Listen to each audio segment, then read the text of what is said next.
Good morning and welcome back to the Morning Glory Show. I'll be your host. I'm Muhammad Ashraf Tajuddin. I wish you all pleasant day and a wonderful weekend. So today we are going to talk about sensitive topic, which is employment discrimination based on sexual orientation. Discrimination based on sexual orientation is still prevalent in the recruiting process.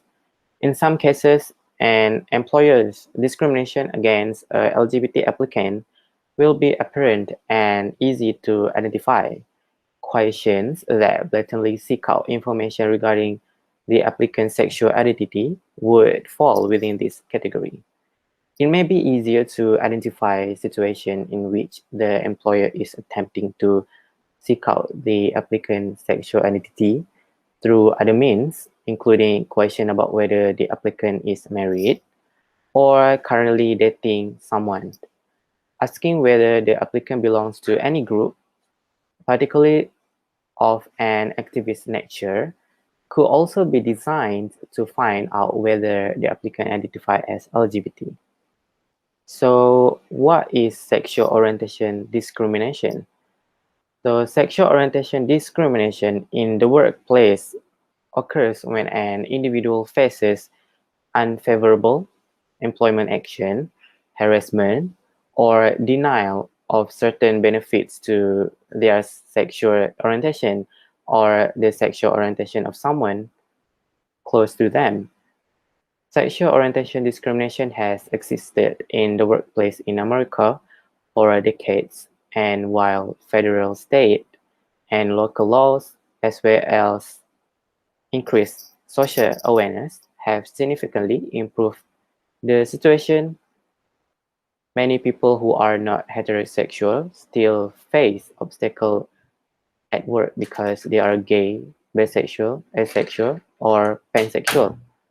Employees must be informed about what constitutes sexual orientation discrimination and what constitutes harassment and how sexual orientation discrimination might intersect with other illegal kinds of discrimination such as sex, disability, gender identity, and marital status.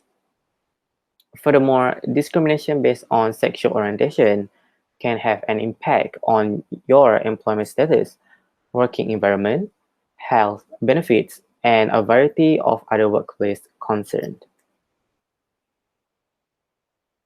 So there are four main types of sexual orientation discriminations. The first one is going to be direct discrimination. Second is indirect discrimination. Third is harassment. And the last one is going to be victimization. So now we're going to see one by one. So first I'm going to explain about the first point, which is direct discrimination. This occurs when you are treated unfairly in comparison to another individual in a comparable circumstance because of your sexual orientation. As an example, a lady mentioned her girlfriend during a job interview, despite the fact that she is the finest candidate they have interviewed. The company decided not to hire her. So next point is indirect discrimination. Indirect discrimination occurs when an organization has a policy or method of operation that applies to everyone but disadvantages person of sexual orientation. So the third point is going to be harassment. Harassment in the workplace occurs when someone makes you feel humiliated, offended, or degraded. For example, despite his request that they use his real name, co-workers continue to greet male employee using the feminine form of his name. The co-workers claim it's only a joke, but the worker is unhappy and heavily offended by other co-workers. Last but not least is victimization. This is when we are treated unfairly because we have filed a complaint with the Equality Act alleging sexual orientation discrimination. It may also occur if we are assisting someone who are filed a complaint under the Equality Act alleging sexual orientation discrimination. As an example, a gay employee claims that his manager outed him against his will and his company fires him. So next is discrimination based on sexual orientation has a negative impact. So employees who are subjected to this type of abuse at work are more likely to suffer from psychological discomfort and health difficulties.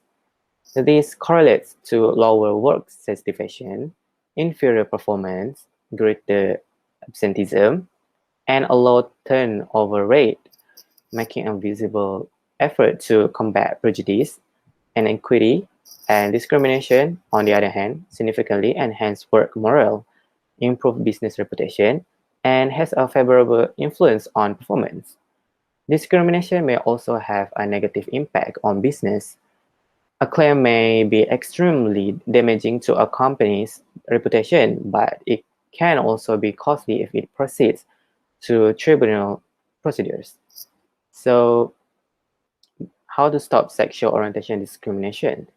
There are a number of steps that we can take. The first one is going to be develop policies that clearly outline a zero tolerance approach on discrimination, bullying, and harassment of LGBT. Second is don't just create an equality policy, actively communicate it. Ensure it's clear and that everyone is aware of it. Implement diversity and inclusion training with all staff is the third point or the third step. So next is ensure line managers are appropriately trained to deal with sexual orientation discrimination and abuse in a work environment. So last but not least is recruit and promote diverse candidates. Obviously, you should always pick the best person for the job, but including a diverse group of candidates from the outset means equal opportunities for all. So now I'm going to read some of the questions from the audience and try to respond to them. So the first question is going to be who enforce the law. So I'm going to try to answer it. So protection under state and local laws are generally enforced by state or local anti-discrimination agency, which may be called a fair employment, civil rights, or human rights commission or agency. So let's move to the second question, which is what is the difference between sexual orientation discrimination and gender identity discrimination? The term sexual orientation is generally understood to refer only to whether a person is homosexual, heterosexual, or bisexual, while gender identity refers to one's self-identification as a man or a woman, as opposed to one anatomical sex at birth. Not all transgender people are gay. Many transgender people identify as straight. Many transgender women have male partners, and many transgender men have female partners. So, yeah, like right now, we're going to move to the third question, which is what if my employer does not know my sexual orientation? So, I think you have to have the option of keeping your sexual orientation a private affair. Nothing obligates you to share this information with your employer if you do not want to share it. If you are experiencing discrimination or harassment at work, you may want to reveal your sexual orientation while dealing with your company's human resources department or a member of management to see if your employer can work with you to resolve these issues. Otherwise, your company may claim it was unaware of your sexual orientation and as a result, incapable of resolving any discrimination or harassment against you on the basis of your sexual orientation. So next question is going to be, are homophobic jokes or slurs against the law? It depends, in my opinion. Jokes or slurs about your sexual orientation may be considered a form of harassment, which courts have held is a form of discrimination under the law. However, federal law and the laws of most states does not prohibit simple teasing, offhand comments, or isolated incidents that are not extremely serious.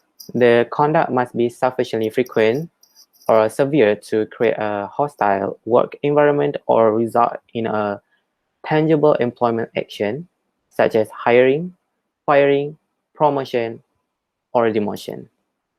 So, thank you very much for sending in your inquiries. As a result, I'm going to take a break for a bit. When I return, we will have a more in-depth discussion about this topic.